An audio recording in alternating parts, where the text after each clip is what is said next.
Yeah, so we're state funded, and so the challenge with us is, we have 50,000 students, so our student population is capped. We're not allowed to grow.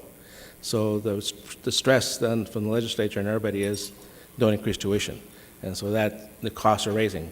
And so in the same time, the campus has a master plan where they're planning to add 6 million square feet, and so but they're not increasing our budgets. And So wait a second, Juan. Let me get this straight. Yeah. You're adding 6 million square feet, and you got to serve it under your existing budget. Pretty much. Okay. We get very little. You got to go to Wall Street. They started their utility master plan well over 15 years ago, and we just pulled the trigger recently to get it all done. But the reason why it kept failing was they were trying to overcommit. They were trying to build an energy system that was going to match a master plan that wasn't even built out yet. So the price tag has kept getting bigger and bigger. And that's my biggest challenge right now is not overcommitting.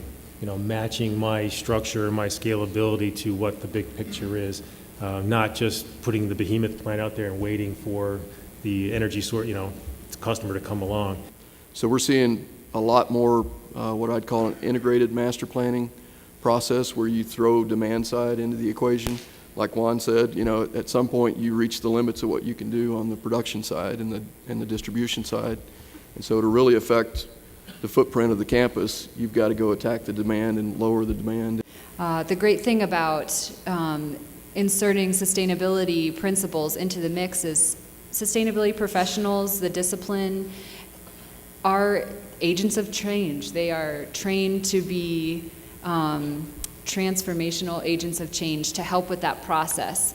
I'm confident that we're able to get there in part because we have infused sustainability principles into the process. We were talking about efficiencies, we're talking about advanced energy, we're talking about carbon management, and a very kind of systematic, holistic approach. It's pretty interesting doing work, across the country because when you're in the Midwest, you see people trying to get off coal and going to things like CHP and natural gas-fired boilers.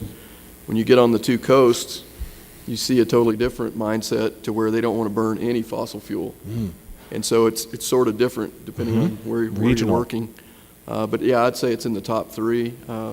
Economics still kind of rule the day. We're doing a lot of research into climate change. The National Geofluid Dynamics Lab is actually located on our campus.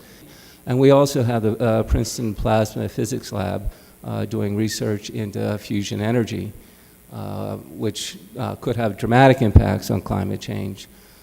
So we have all these people on our faculty, and then they look to our campus, and they're demanding that we have very low carbon emissions from our own activities. So we have to clean up our own house. We just finished a boiler plant for Enwave in New Orleans, which can withstand a 20-foot flood. Right. Can also withstand 150-mile-per-hour winds. At Shands Medical Center in Florida, kind of the same situation. They're in a hurricane area, so we're adding an additional CHP unit there so they can provide more power, more support. Reliability, of course, really trumps almost everything. Right. The campus has to be up. We have combined heat and power. As many of you know, we were able to power through Sandy, and we kept all the critical infrastructure up. The resiliency is built into our system. It's in our controls. It's in our process. This is how we make decisions. It's the way we delegate authority down to the guy on the line that has to make the decision on what he's got to do. So that's the only way that we've been able to survive in doing it this way. But sustaining that and bringing in new folks and training them and adding on to our system is really where the real dynamic is now.